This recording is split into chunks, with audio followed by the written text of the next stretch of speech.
Hi friends, I'm sitting here and I was playing with this interesting size of paper and I painted one of these little pink florals and thought I would share with you kind of my technique because it's a little bit different this time. You can see I have a little bit more detail, which really I don't usually do detail, but I had a lot of fun with it, so I wanted to share it with you. These are a little bit of a version of an anemone, that is. So that's kind of what I'm painting. For this paper, this is the MEEDEN cold press, 140 pound. It is the 100% cotton. And what I did was I kind of cut it into this interesting shape, which is a little bit of a landscape I thought would be really fun. And let's see, the brushes I'm going to use, these are my brushes. There should be still a few left. We're getting down to maybe 20 or something like that. So anyway, I'm going to use my 8 round because I want to be able to get those little lines and veins.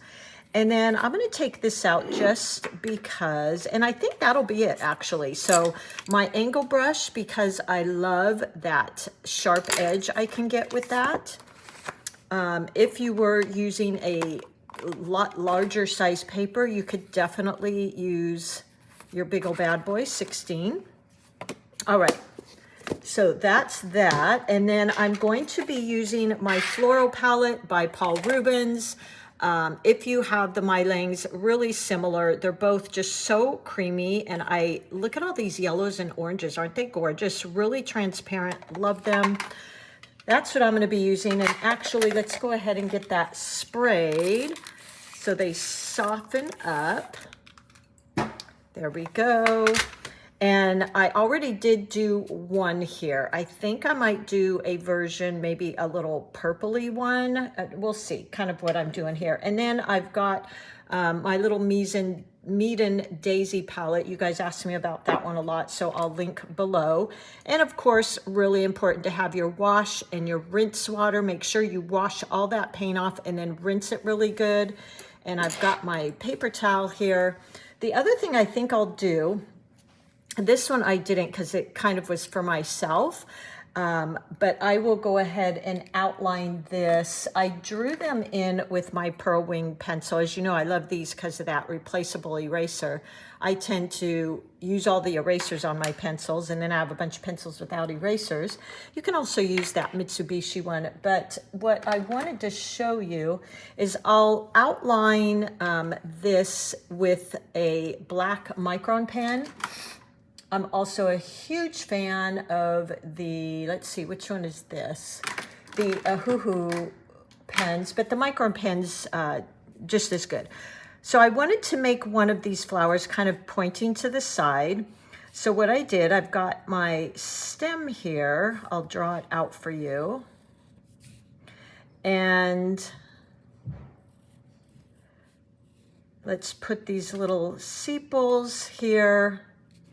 And then we'll come out with our petals. So this one I thought would be kind of fun to put on its side, like that. There we go. And then this one here, I've got my center there, and I'm not going to ink in the guidelines. As you know, I love my guidelines, but it's going to be 1, 2, and these keep all my petals painting. Help me to just make sure they're all pointed towards the center there. So let's go ahead and draw those in. It'll be very similar to this one. There we go.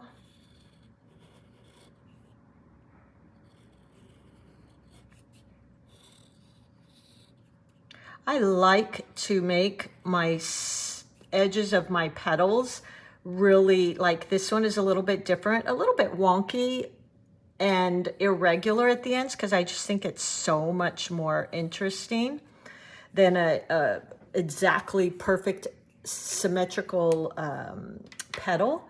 And then I'm going to use this kneaded eraser, and I do that because I can erase and just sorry for that shake. Goodness, that's shaking. Sorry about that, guys.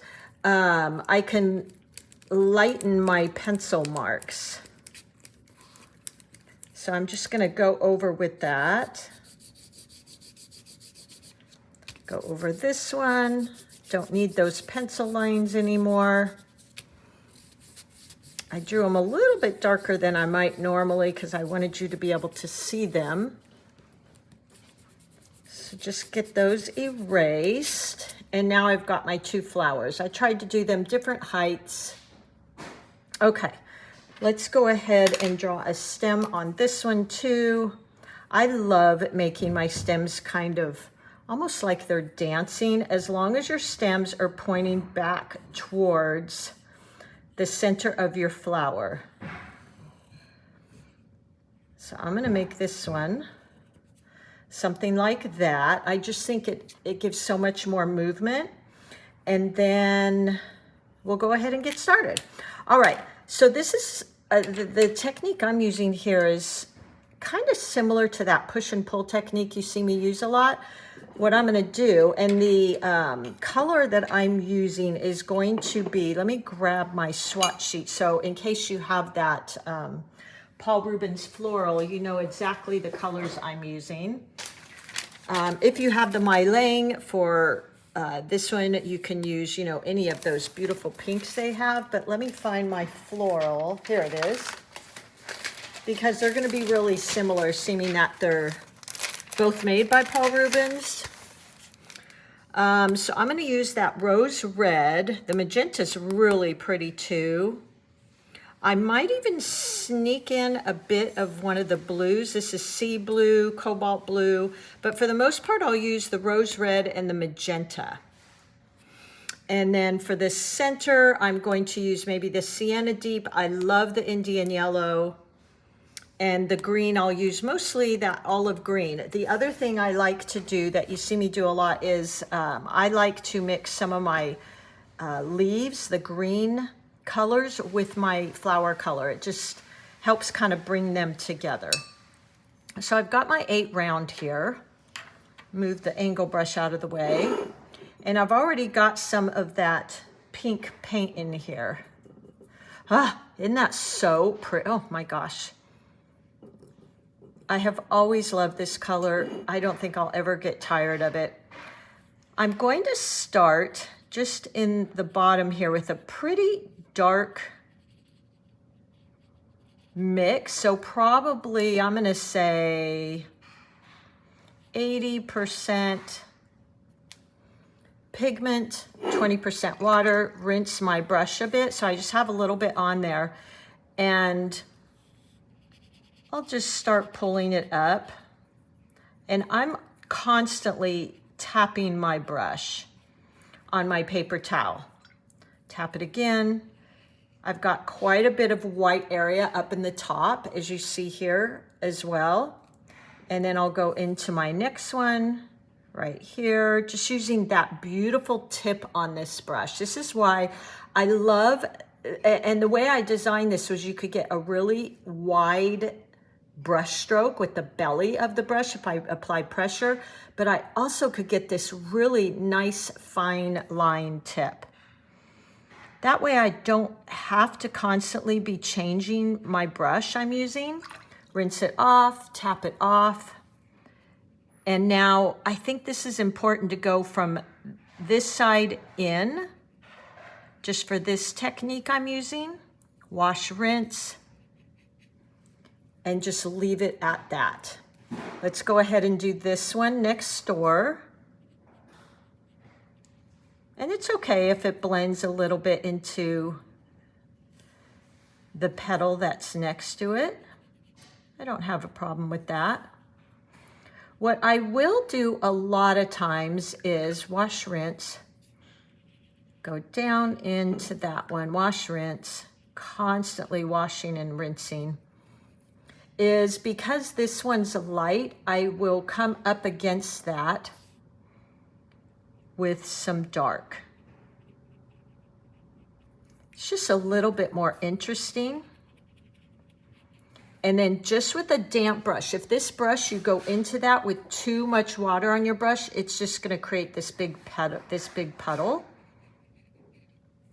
And then on this one here, I'm gonna go the opposite. So I'm gonna make the outer edge of the petal darker, wash, rinse my brush, and then go up to that just with a damp brush and kind of coax that out and downward to blend it. Isn't that pretty? And this is really, you know, watercolors will do this for you. I think I'll go right up against that because it's light with a little bit of dark. Keep that side light, I guess, because that side's dark. Just a damp brush. There we go. So I play these darks and lights off each other a lot. So if one side's light, like this petal, then the side that comes up against it, I'm going to make dark. It just gives it some real interesting contrast. So there you go with that one. Let's go ahead and move to this one, and then we'll go into here with some green. Since I'm not particularly using wet and wet a lot, I'm gonna let this dry. So I have a little bit more control with where I'm putting that green. A lot of times I will go wet into wet and let it kind of spread, but this one, I'm keeping a little crisper lines.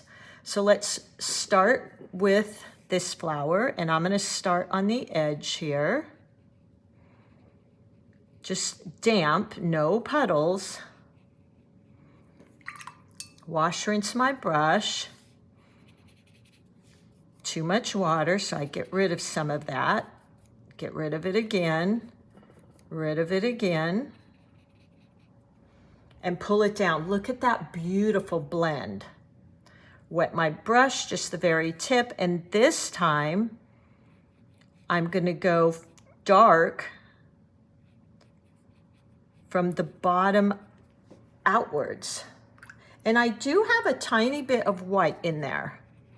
And then start pulling this out, but right away I'm wiping off my brush. And look at that beautiful blend. Isn't that pretty? Let's make that a tiny bit darker in here before it gets too dry. And then using the very light pressure with the tip of my brush,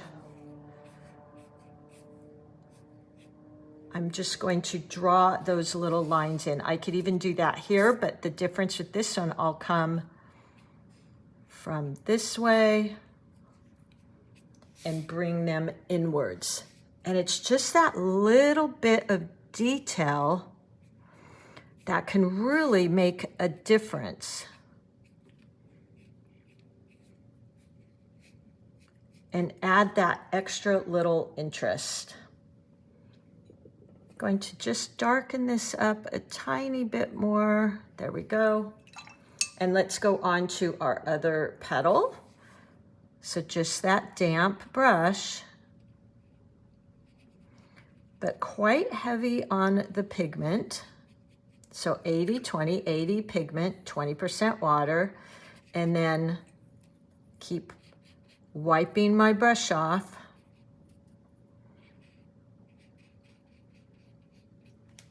And there you go. Isn't that beautiful? Oh, I love these watercolors. Just a tiny bit of some detail there while it's wet. And let's go in here.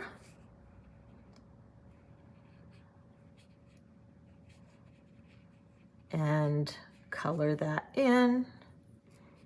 And now just a damp brush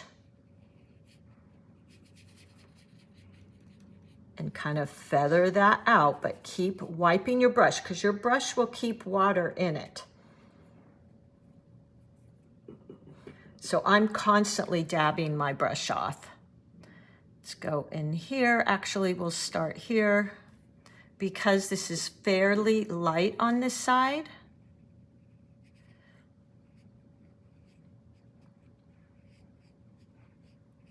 So I'm gonna make, and I left a little bit of white space in there, wipe my brush off.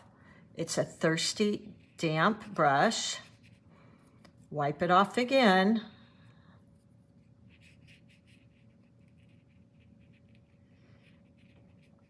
And there you go. Isn't that gorgeous?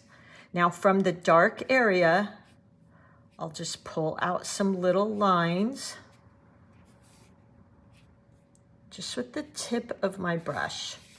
I'm gonna turn my paper and go in here. So because this is light, I'm gonna wanna go in here with a little bit darker. This is what is really going to create that depth and dimension in your painting.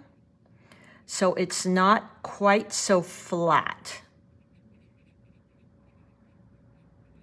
This is lighter, so I'm gonna come in with a little darker pigment. Wash, rinse my brush, tap it off, tap, tap, tap. And now pull that off. I keep wiping my brush.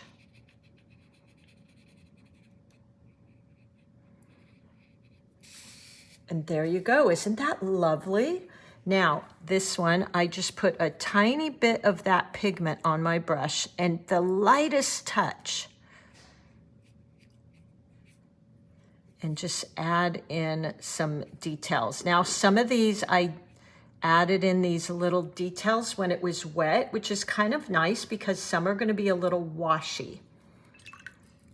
Let's go back to this one and add in that green. The green I used was the olive green in that palette, and you have olive green in your MeiLang palette as well.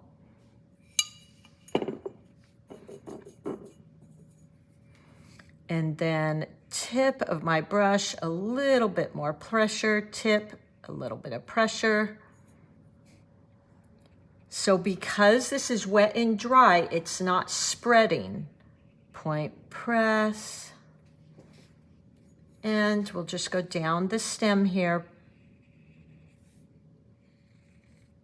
And I can go back into this now with some of that pink, which is really fun. So there's some of that pink. And just put little hints of it in the stem and watch what you see. It just really brings it all together. And then let's go to our other stem here. And you could even, let me show you this. So here's another approach. You could just wet your brush. I cleaned all my paint off. So wet and wet. Now pick up some of that green and tap in and let it kind of flow into that wet area. You could pick up some of that pink. So pretty. That is one of my favorite things, is adding the flower color into the stems. Now we'll do that center, which I used kind of a raw sienna, and you have that in here. So it's kind of this raw sienna, which I have a little bit of green in there. That's all right. And I'm going to tap in. I feel like I want to make that a little bit brighter. So let's pick up, oop, a little bit more of the raw sienna. I think they actually call that yellow sienna deep. And I'm gonna go in with the tip of my brush and just tap in. Love these two colors together.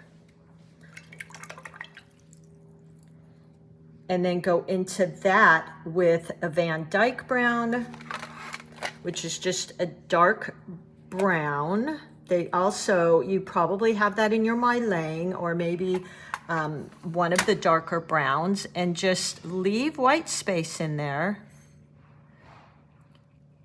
but right around the bottom, I want to create that kind of shadowy color. Now we can do some leaves. So you can still use this green. Your 8 round. Let's go into our olive green and we'll create a couple leaves here. So point, press, widen out. Point, press. Let's go again. Point, press. There we go. And maybe one on here. Point, press. And then I'm going to add just a tiny bit of that pink in there, just to add some interest in here. Isn't that pretty with the pink in there? It really does make a difference. There we go, and I'm pretty much done. I hope this was helpful for you too, drawing one kind of to the side. The last thing I might want to do, you could do some sprinkles here. This is pretty nice and clean. I think I'll do some pink sprinkles, and this is a pretty small brush to do splatters with, but that's okay. So let's just splatter. So pretty. I don't even know if you can see those splatters. They're fairly fine, but isn't that lovely? I might do one more leaf in a darker green, point and facing a different direction just for interest. And look how that dark leaf pops out. Isn't that nice? Point, press. So you're, again, adding that depth. Now, we could add one here really light. I just rinsed my brush a bit and point, press. So this one is going to look like it's in the background. Point, press, like that. So it's kind of faded into the background. We could even add another one here. Point, press. Maybe it comes out over on this side, but much lighter. And look at that fun interest. Point, press. A smaller leaf, vary the size of your leaves. Maybe one more here in a light color, point, press. A little small leaf, and it looks like it's a little more in the background. And there you go. I hope you'll give this a try. Have fun, and happy painting.